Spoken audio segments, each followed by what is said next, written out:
Thank you, Elizabeth. Thank you, everyone. Thank you for coming. That was quite an introduction. Let's see if I can beat that. I am Mirek Nisenbaum. And a few years back, I was flying to San Francisco.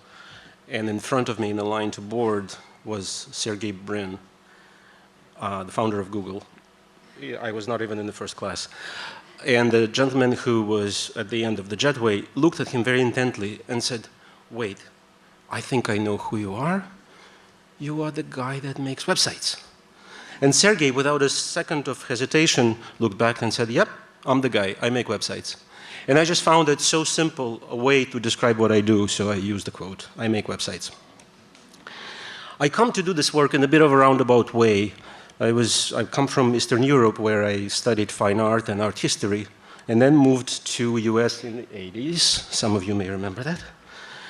And I went to the art school here, and in US art school, the first thing I found was a computer lab, and we had access to the Mac. And if you had access to the Mac, and you could turn it on, you actually back then could get a job. That was enough of a qualification. And so I got the job, and that's what that looked like. I was doing newspaper layouts in PageMaker. Few of you in the audience may actually know what that is. And so you can now age me and understand the time gap. Yeah, that was long ago, and it was very boring. And then there was Flash. Now, few more of you may know what that was, and that was a technology that was allowing us to sort of break free from the limitations of the browser and the early HTML protocols to start doing fun things. And so for me, it was a magic moment. I could now start combining my interest in self-expression with new technology to actually make things that are fun, beautiful, and eventually getting into the web and having to learn how to do things that are useful as well.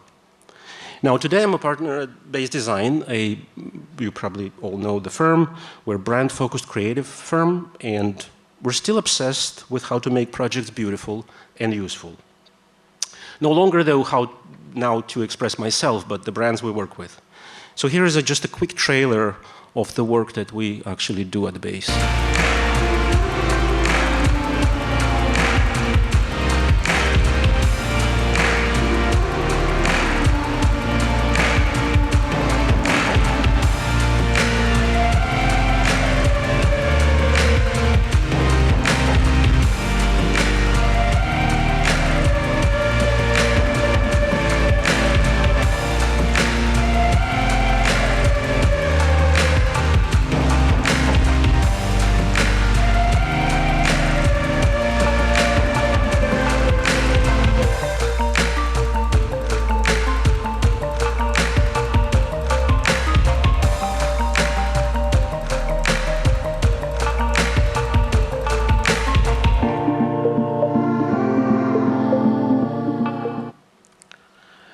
At Base, we don't see web as an executional deliverable, rather as an important piece of brand expression and overall experience.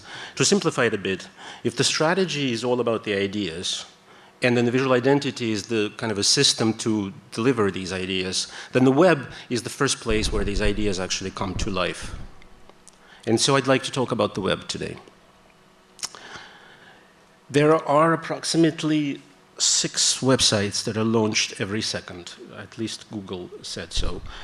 And that means a few dozens have been launched since I started speaking. With such speed of creation, there is inevitably an evolution of the medium. From digital commerce of the early days to crazy e-commerce of today. From index to search to the fantastic products that we use online today. From online papers and books to online-only media. Unfortunately, part of this evolution has been the standardization and the homogenization. Look at these 4. You'd be forgiven to think that they're actually variations of the same idea, of the same brand. They're not. They're 4 distinct, separate websites. They simply followed trends. They followed patterns. They're all informative. They state which worlds they belong to. I'm in coffee business, I'm in crypto, I'm fashion e-commerce. What they don't say is who they truly are. What makes them special? They touch no emotions, they leave no memories. They don't really give people any reasons to come back except for the very functional ones. Often this is defended by the idea of user-friendliness, probably propagated by the guys like me a few years back. Everything should look familiar and to make it easy to use. That became a mantra. That became kind of the objective of the design overall. This approach, in my mind, though, changes the role of the designers to become almost decorators, web skinners. Take the wires, apply the styles, move boxes to the left, image on the right, no, image on the left, text on the right, values at the top, apply brand typography system, and then the color on top of it. Design is ready. But really, is it? Is this why we chose this profession? Is this even worth waking up for? I want us to create extraordinary. Well, the good news is that in the sea of sameness, there will always be organizations, there will always be people that want to stand out. They will want to innovate. That need is not going away. And I think that's an opportunity for those of us who are willing to go the extra mile. So let's talk a little bit about extraordinary web. What's interesting about that is that all the extraordinary online experiences actually have common traits. They project a very strong sense of self, very distinct personality. These two amazing e-commerce couldn't be farther apart from each other, or from the generic e-com approaches so prevalent today. These two project confidence. They push boldly the standards, and through that they're able to communicate so much more than the generic portfolios could. Extraordinary sites are distinct in form and in function. They exude passion, charisma, energy. They don't shy away from who they are. They tell the authentic story, a story only they can tell. A cumulative effect of all of this is a captivating allure. These sites draw viewers in, and they leave memorable impressions. I call this effect a digital magnetism. But don't misunderstand me. Digital magnetism is not a marketing tactic, and I have no idea why Oxfam is selling this book. It's not magic. It is not a recipe. I believe digital magnetism is what you achieve when you have authenticity, charisma, energy, beauty. Notice all of these properties are describing very human qualities. In fact, the best way to describe this effect is in human terms. It's about emotions. It's about relationships that are created between the audiences and organizations. I strongly believe that if we begin with the premise that emotional connections have greater impact than purely intellectual, we can create digital experiences that have these qualities. And so I would like to walk you through how we do this at Base. But first things first. Let's consider that maybe the term UI design is setting us off on the wrong foot, in a kind of a wrong direction of thinking. There are actually no users, they're people. And what we're designing is really not an interface. As designers on the web, we craft communications, connections, experiences, not interfaces. Unless, of course, you are designing an interface. Then please do design interface very well. There are three important phases in the work that we do at Base. Phase one is a critical moment of listening actively to understand the why and the what of the project, the audiences, the landscape, the organizational needs, all of it to clarify the opportunity. So as Elizabeth said, the project I'll walk you through today is a Studio Museum in Harlem web relaunch. Studio Museum is a very special institution. In everything it does, it's challenging the notion of what it means to be a museum. It's actually reflected in its name, Studio Museum in Harlem. It's an active art-making studio. It is a collecting museum. It's deeply rooted in Harlem, not as just its location, but as a source of its being, its inspiration.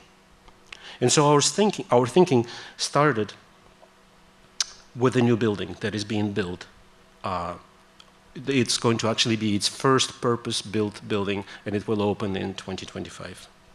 Its architecture is focused on quintessential Harlem experiences: the street, the stoop, the stage, and the sanctuary. What if our website could also push boundaries and redefine what a museum is? What if we could use a medium to evoke the animation of the street, the invitation of the stoop, the provocation of the stage, and the jubilation of the sanctuary? These questions led us to the metaphor.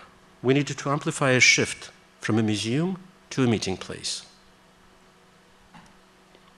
The work in the immersion phase is all about getting through the complexity, through a lot of findings, data, observations, interviews, notes. Ultimately, though, it's all about getting to the insights that will serve us as the foundation for the work to come. Unlike other museums that are all about quiet contemplation, Studio Museum is about active art making, a dynamic spirit so essential to Harlem. Unlike other museum websites that focus on the artworks, Studio Museum could focus on the artists. Starting with these insights, we set out to define the future experience. In this phase, we synthesize. We crystallize the story we want to tell. We focus on the purpose and the meaning. Shifting from the artworks to the artists, we make artists our center of gravity. We contextualize art through the lens of artists. We make artists the entryway to our collection and exhibition. And finally, we double down on the content that reflects the active art making. Still, we were missing the spirit of Harlem. After lots of searching and ideation, the solution was actually obvious. It was always there, as it often is. Inspired by Harlem's iconic brownstone stoop, a dynamic meeting place echoing with cacophony of sounds, voices, and streets, the concept of noise was born. Noise was to become the defining feature of our interactive experience. But what will all that mean in the reality of a website? This phase is the embodiment of the strategy. Yet again, it starts with explorations. So here you see very early pencil sketches. Conceptual ideas that were born in the definition phase are now getting stretched and tested with experience ideas. From freehand sketches to wires to flow diagrams. What if the website was completely overtaken with sound, as one would experience sometimes on the streets of Harlem? What if the experience was fully dynamic, driven by the conversations, interviews, art mixed with context? What if we could show artworks in context, sometimes within narratives, and other times with glimpses of other artworks, removing imaginary barriers between artwork, artists, viewers? We were actively trying to make artwork less precious, more accessible. To express the serendipity of the museum experience, the constant entangling of content and context, sometimes curated, sometimes random, we landed on an idea of content at the periphery of vision. Every page would become contextualized with adjacent content. Sometimes loud, sometimes quiet, there will always be noise in the periphery, similar to how there is always noise in the background of Harlem. Once we had the idea of how the site will be experienced, we were ready to bring it to life. Not an easy problem to solve. And sometimes when we have big problems, we break them down to smaller design challenges, and we use words to actually start the design thinking. Somebody, I think that person is here, said, words are my favorite visuals. And so that's what we do. So we started with descriptions of the world that we were creating for Studio Museum. What describes a studio? And what about museum? And finally, how would we speak about Harlem? So we now had a set of keywords. How do they all come together? We could now start exploring visually and formally. And we did, a lot. Should it feel more active and experimental as an active place, a studio would? Should it feel more institutional, renowned, as a museum with a global reputation should? And how would we visually communicate the concept of a meeting place? Is it active, explicit part of the experience? Or graphic and layered on top of the experience? This was our first attempt at the look and feel, and the noise concept visual explorations, and a little more noise concept visual explorations. Some interesting stuff is starting to show up, but overall the design was just not landing. It was too complicated, it was lacking clarity, it was lacking impact. You really did not know what was going on here. And so we pivoted, And we shifted the focus to the typography, starting with the identity system created by Studio Pacific. Relying on the metaphor of the stoop and the meeting place, we landed on the final visual and interactive direction, with museum's identity as a key graphic element and the center of the design system for the website, making it flexible, making it functional, giving a systemic way to highlight the institution and the artists. Once we had that strong visual core, coming back to the noise was much easier. We were creating conversations and connections. And at the end, an unexpected, elegant, and intuitive experience. Experience where artists were not only at the center of the content, but were also literally able to speak in their own voice. Experience that is beautiful on desktop and mobile devices. So this idea of noise, seemingly simple and obvious, created the guardrails that allowed us to explore and arrive to the final experience solution. We believe concepts should be bold. They should spark imagination. They should be simple, so they can force everyone involved to make decisions. Ultimately, they become the key to the authentic differentiation that creates digital magnetism. I feel as though Harlem is than anything else. Residents at the Studio Museum in Harlem.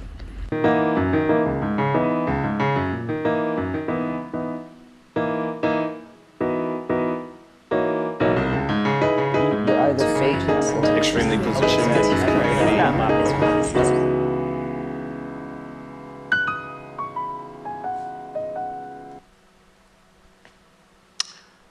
At the end, the online experience of Studio Museum became authentic. It tells the story only this museum can tell. It conveys the charisma of an institution that is so fully devoted to fostering black art in America. It has the energy, the dynamism, and the beauty of its home neighborhood. In short, the site builds the world that is magnetic. So what happens when you achieve this? People and organizations gain a tool to express and communicate who they are with confidence and authenticity. Experiences become beautiful, impactful, human. To explore what it means for you, try to follow these 3 principles. Your client is always unique. Don't hesitate to dig deeper to find out. Once you find out, build your foundation around that one key concept, one key differentiator. And then push every idea of design to its full expression. I want to conclude with this quote from Steve Jobs. He said this in 1983 when speaking in Aspen at actually a business conference. He was presenting personal computers. Now you have to remember that in 1983, personal computers were 2 years old. There was no Mac. This was the computer that Apple had. That was Lisa. Everyone was thinking about how to make computers usable, friendly, more powerful, smaller in their form, and I'm sure Jobs was too. Yet he was focused on the design, obsessed with how to make objects beautiful.